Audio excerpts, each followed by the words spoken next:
Let me start off by saying that in our country, our political differences tend to stop at the water's edge or at the borders of the country. There isn't a Congress foreign policy and a BJP foreign policy. There's an Indian foreign policy, and we are all Indians when we speak about foreign policy. As chairman of the Foreign Affairs Committee, obviously my loyalty is to the country, and that is the perspective from which I speak as a parliamentarian. But having said that, there is no doubt that Mr. Modi has brought a lot of energy and vigor and dynamism and personal, shall we say, commitment to foreign policy. He's traveled a lot.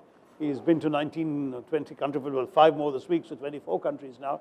And that, I think, is impressive. He's also had the knack of saying the right sorts of things at every country he's been to, so the message from India has been good. And I would also give him credit for leveraging some of India's soft power through initiatives like the International Day of Yoga, though I think he rather blotted it by the unseemly pursuit of the Guinness Book of World Records, which I thought was rather tacky, to put it mildly. But that's a small thing. I mean, these are all the broad positives.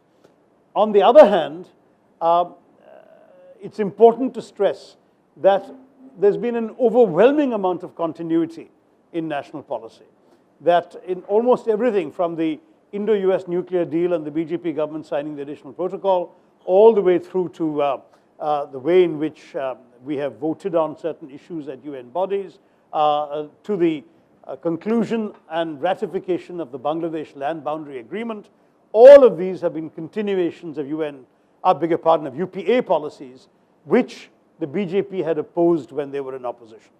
So the first thing to say is, if the BJP has done the right thing, they've done it despite themselves, despite the positions they took when they were in opposition. And that's something that BJP sympathizers should recognize and accept. I'm glad they've done it, but they have done a lot of things. In fact, in my book, India Shastra, which only covers the first few months, the first 4 months or 5 or 6 months of Mr. Modi's government, you will already find a list of foreign policy actions they have taken which go against their stated position but continue with the UPA's approach.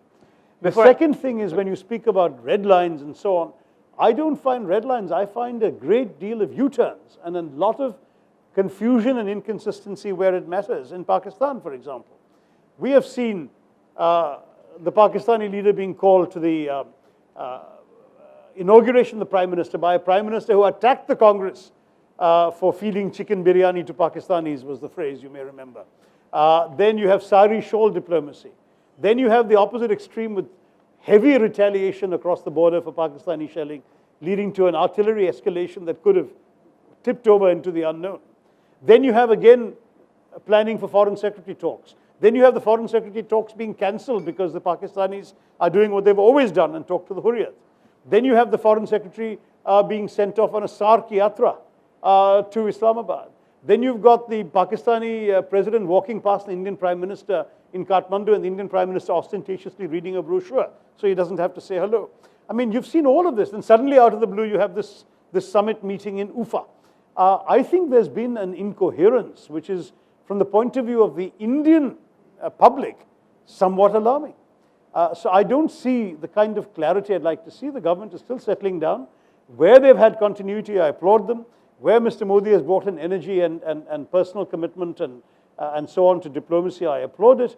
But I would want much more coherence and clarity, and I'd want to feel the reassurance as an Indian citizen that my government is doing its homework before unleashing foreign policy surprises on the nation.